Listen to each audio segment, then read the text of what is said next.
I'll be honest, I wanted to preach another sermon than this one. I wanted to maybe use some old ideas, pull out an old sermon, or maybe practice what others do and don't preach at all on Palm Sunday. And I say that to you because I'm weary. I've written more, reflected more, videoed more in the last 3 weeks than I have in the last 5 years as your bishop. And I confess that to you not for pity's sake, but hopefully to let you know that it's okay if you're feeling a bit weary too. Maybe you're weary of listening, of watching and reading all that's out there. Maybe we're even at a point, why do we even need to keep Holy Week this year? My God, we've been living in the throes of loss and lament and death and despair over the last month. Let's just skip this. Let me go ahead and pull out an old sermon for Palm Sunday and be done with it. That's what I wanted to do. But today's psalm would not let me. Psalm 31, verses 9 through 16. I was literally putting together our diocesan resources to share with folks, and I pasted this psalm into the document, and then I read it. And then I read it again, and I found myself in it. Maybe you'll find yourself in it too. If a sermon is meant to tie everything up in a nice little gift and offer a platitude that all shall be well, then this is not a sermon. And to do so on Palm Sunday, I think, misses the entire journey that is before us, that is Holy Week. This service ends before we know the end. I love the Psalms. I just did a Bible study on part of the Psalms, the laments. I wish I had picked this one out. Have mercy on me, Lord, for I am in trouble. My eye is consumed with sorrow, and also my throat and my belly, for my life is wasted with grief, and my years with sighing. My strength fails me because of affliction, and my bones are consumed. Has there ever been a time for a reading to be so in sync with the reality of the world? Grief, trouble, despair. This is our reality. But that's not all of our reality. You would not be watching this video if there was not a glimmer and a yearning in your soul for a greater reality, even now.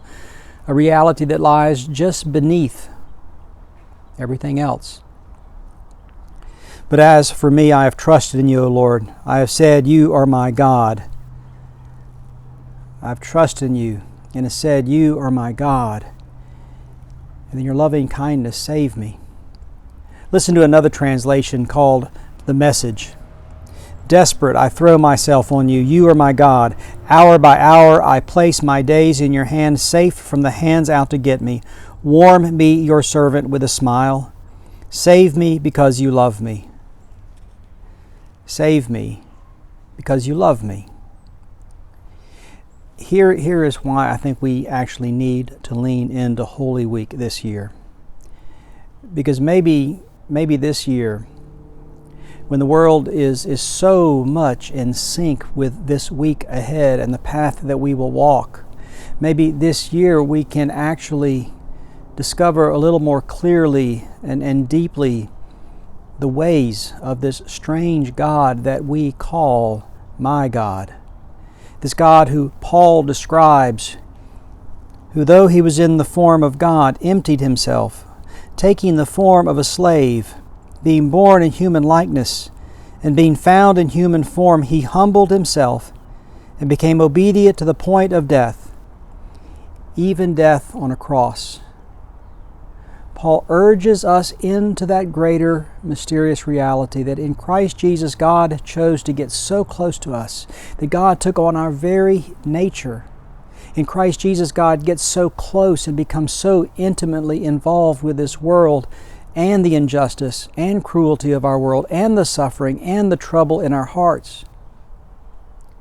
But to not just be with us in that reality, but to offer us this greater reality. His offering will come at a great cost. But that's the only way to draw us through the valley of death, to draw us, to lift us, to save us, and to do so with a way and a truth and a life that is antithetical to this world. This is Holy Week, when the worst of human nature intersects with the very best of God's nature. This is Holy Week. And underneath all the darkness and the despair and the hell of it, there is to be found the saving work of God. See, even now I go too far. This is not a sermon, for a sermon has an ending, and today is just the beginning. So let us simply hold on and walk this way praying, "You are my God, save me, because you love me."